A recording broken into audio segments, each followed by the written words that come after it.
మంచిది. ప్రియమైన వారులారా, 65వ కీర్తనలో మనం కొన్ని మాటలు ధ్యానించుకున్నాం. దేవా, సీయోనులో మౌనముగా ఉండుట నీకు స్తుతి చెల్లించుటై, నీకు మొక్కుబడి చెల్లింపవలసి ఉన్నది. ప్రార్థన ఆలకించువాడ సర్వశరీరులు నీ యొద్దకు వచ్చింది.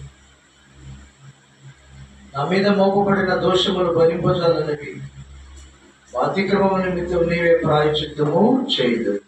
గమనించండి ప్రియులారా, దేవుని సన్నిధిలో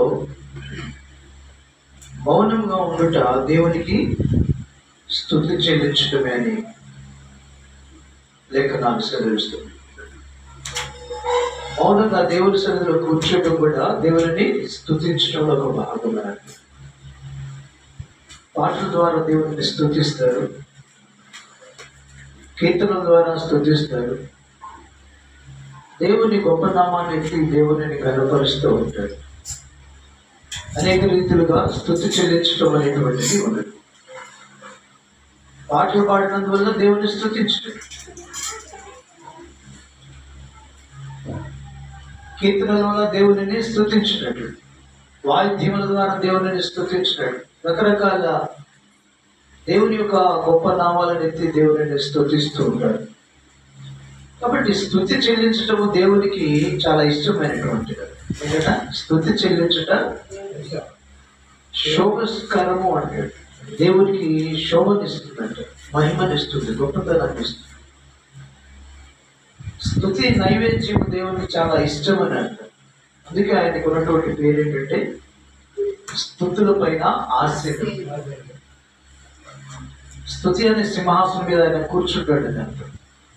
స్తుతులకు ఆయనే కారణమవుతున్నాడు. లేఖనాలలో ఇంకా ఏముందంటే ఆయన స్తోత్రార్హుడు అని. ఏంటంటే ఆయన ఒక్కడు మాత్రమే మనము స్తుతులు చెల్లించడానికి, స్తోత్రాలు చెల్లించడానికి అర్హుడు అని లేఖనాలు. రోమపత్రిక 9:5 కూడా ఆయన అంటాడు కదా, ఆయన సర్వాధికారి అయిన దేవుడండి, నిరంతరము స్తోత్రార్హుడై ఉన్నాడు. ఏంటంటే సర్వాధికారి అయిన దేవుడై ఉండి ఆయన నిరంతరము స్తోత్రార్హుడు, అంటే నిరంతరం స్తుతి నొందదగిన దేవుడు అన్నాడు. మనము స్తుతులు అర్పిస్తున్నామంటే అది ఆయనే అర్హుడు అని అర్థం. కాబట్టి స్తుతి చెల్లించడం చాలా దేవునికి ఇష్టమైనటువంటి అర్థం. పరలోకమందున్న దూతలు కూడా ఏం చేస్తున్నారంట,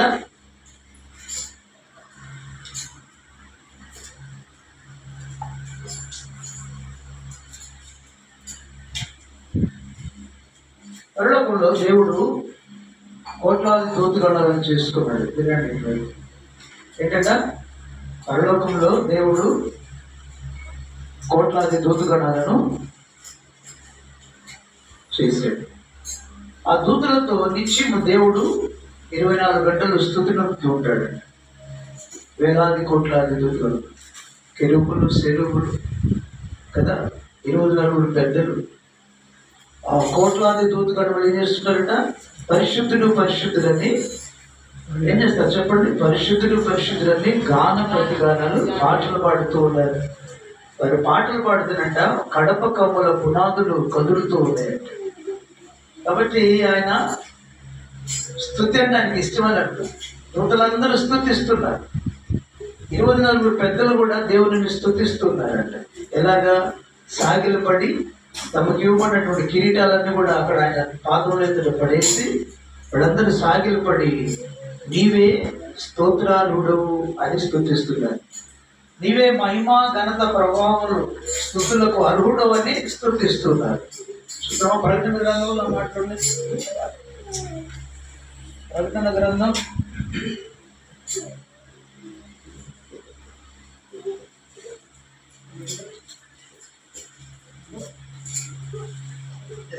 5వ అధ్యాయం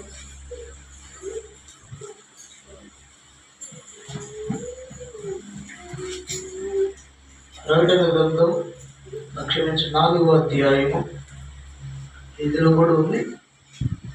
4వ అధ్యాయం 8వ వచనం. ఆ 4 జీవులలో ప్రతి జీవి 6 రెక్కలు నేను, అవి చుట్టూను రెక్కల లోపటను కనులతో నిండి ఉన్నవి. అవి భూత వర్తమాన భవిష్యత్ కాలం నుండి సర్వాధికారి దేవుడు నాకు ప్రభువు పరిశుద్ధులు పరిశుద్ధులు పరిశుద్ధులని మానక రాత్రి పగళ్ళు చెప్పుచున్నాడు.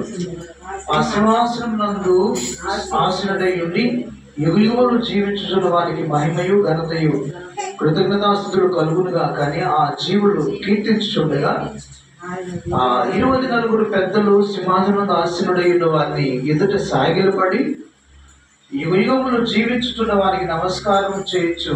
ప్రభువా మా దేవా, నీవు మమ్మల్ని సృజించితివి, నీ చిత్తమును బట్టి ఉండెను, దానిని బట్టి సృజకుడు కనుక నీవే మహిమ ఘనత ప్రభావములు పొందనరుడు అని చెప్పుచూ తమ కిరీటముల సింహాసనం మీద పడవేసింది. చూసారా, 24 పెద్దలు ఏం చేస్తున్నారంట?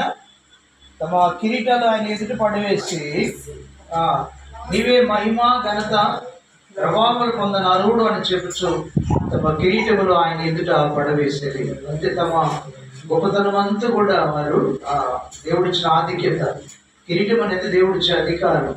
ఆ అధికార కిరీటం, ఆ మహిమ అంతా కూడా ఆయన పాదం మీద పడవేసి దేవుడిని స్తుతిస్తున్నాడు. మహిమ ఘనత ప్రభావములకు నీవే పొందనరుడు అని చెప్పేసి దేవుడిని స్తుతిస్తున్నాడు.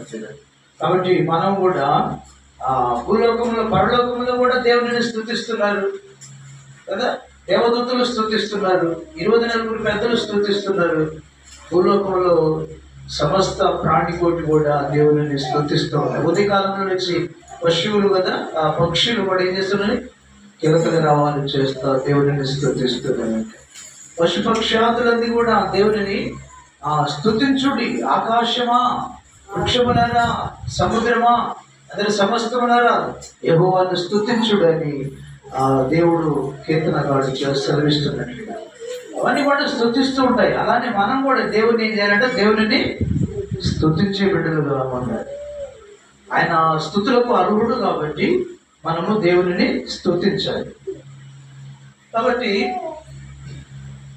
ఆయన స్తుతులపై ఆశీనుడు కాబట్టి స్తుతి అంటే ఆయనకి ఇష్టం. మనకి ఈ లోకంలో స్వీట్ అన్నా, లేకపోతే మంచి పలావ్ అన్నా, మాంసం అన్నా, చికెన్ అన్నా, ఇలాగా మనుషులకి ప్రీతిగా ఇష్టంగా ఉంటుందో అలానే దేవుని కూడా స్తుతి నైవేద్యం అంటే చాలా ఇష్టం. అర్థమైందా?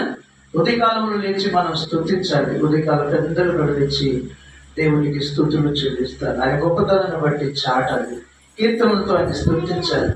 అనేది మనం స్తుతులు చెల్లిస్తూ ఉంటే దేవునికి ఇష్టమైన. అలానే మనం చదువుకున్న 65 కీర్తనలో కీర్తనగాడు ఏమంటున్నాడంటే ఇంకొక రకమైన స్తుతి చెప్తున్నాడు. ఇంకొక విధమైన స్తుతి ఏంటంటే దేవుని సన్నిధిలో మనం మౌనంగా ఉండటం కూడా దేవుని స్తుతించమాట. ఏంటంట? దేవుని సన్నిధిలో, దేవుని సన్నిధికి వచ్చి సియోనులో మౌనంగా ఉండటం నీకు స్తుతి. దేవుని సన్నిధికి రావటం, మౌనంగా దేవుని సన్నిధిలో కూర్చోవడం కూడా దేవుడిని స్తుతించటం అని అర్థం. ఏంటంటే చెప్పండి. ఒకటి, పాటల ద్వారా స్తుతిస్తాం, కీర్తన ద్వారా స్తుతిస్తాం, ఆయన గొప్ప నామాన్ని స్తుతిస్తుంటాం కదా. కంజలు కదా, సకల విధమైన వాద్యములతో దేవుడిని స్తుతిస్తుంటాం.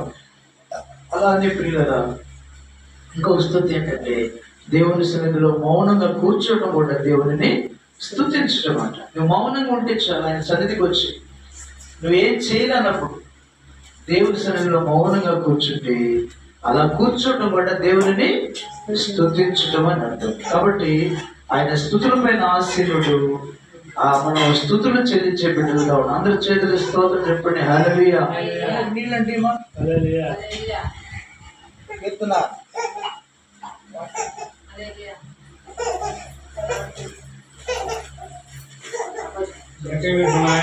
ముందుకు రమ్మాయి ఫ్యాన్ కాబట్టి.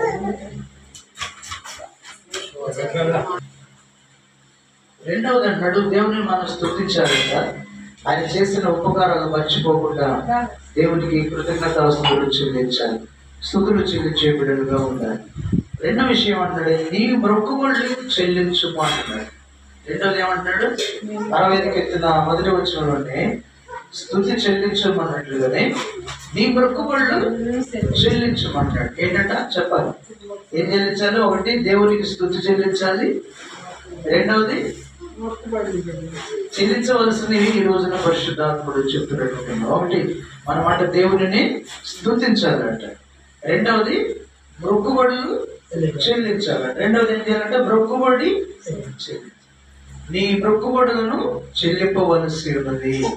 దేవునికి మనం మొక్కుకున్నప్పుడట ఆ మొక్కుబడులు చెల్లించే బిడ్డలుగా ఉండాలన్నట్టు. కీర్తన గ్రంథంలో తర్వాత మనం సామెతల గ్రంథంలో కూడా చూస్తే, ప్రసంగి గ్రంథంలో కూడా చూస్తే మనం మొక్కుబడులు చెల్లించవలసినదని దేవుని వాక్యం వారు సెలవుస్తుంది. సామెతల గ్రంథం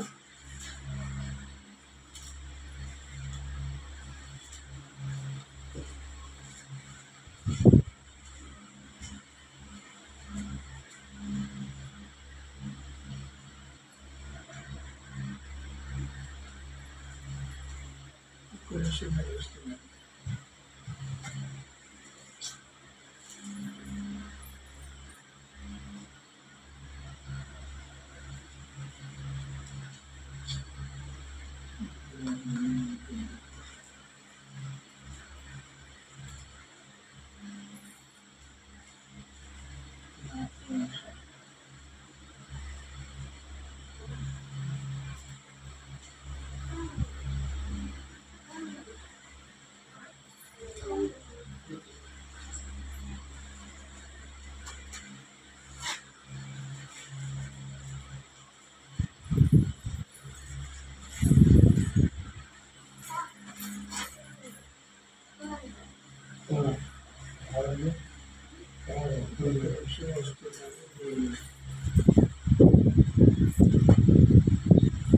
రొక్కు కొనుక్కుంటే మేలు అనేటువంటి మాటలు ఒకసారి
నీవు దేవునికి మొక్కుబడి చేసుకునేటలా దాన్ని చెల్లించుటకు ఆలస్యము చేయు.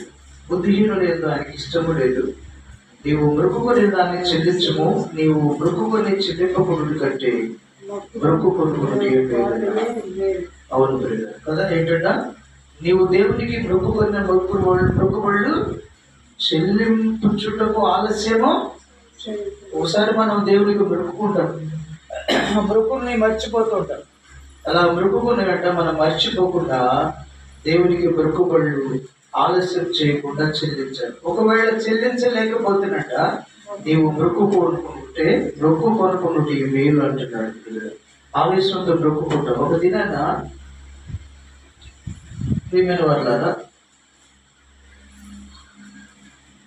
అమోనీయుల మీదకి యుద్ధానికి వెళ్ళటానికి యెఫ్తా అనేటువంటి భక్తులు దేవునికి మొక్కుకుంటాడు. ఏమనంటే, ఒకవేళ నాకు వారి మీద విజయాన్ని నాకు అనుగ్రహించినట్లయితే, చూస్తారా న్యాయాధిపతుల గ్రంథం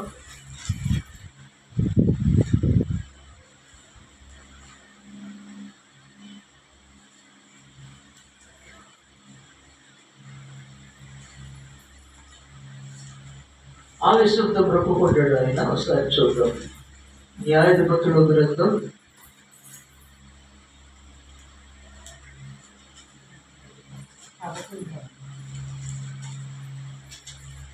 11వ అధ్యాయము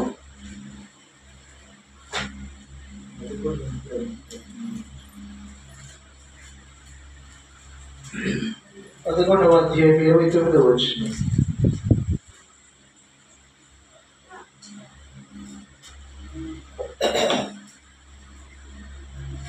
యెఫ్తా యెహోవాకు మొక్కుకొనెను ఇట్లనగా, నీవు నా చేతికి అమ్మోనీయులను నిశ్చయముగా అప్పగించినట్లా నేను అమ్మోనీయుల యొద్ద నుండి క్షేమముగా తిరిగి వచ్చినప్పుడు నన్ను ఎదుర్కొనుటకు నా ఇంటి ద్వారం నుండి బయలుదేరి వచ్చినదేదో అది యెహోవాకు ప్రతిష్ఠిత మగును, మరియు దహన బలిగా దానిని అర్పించదనా నేను. దేవునికి మహిమ కలుగును గాక.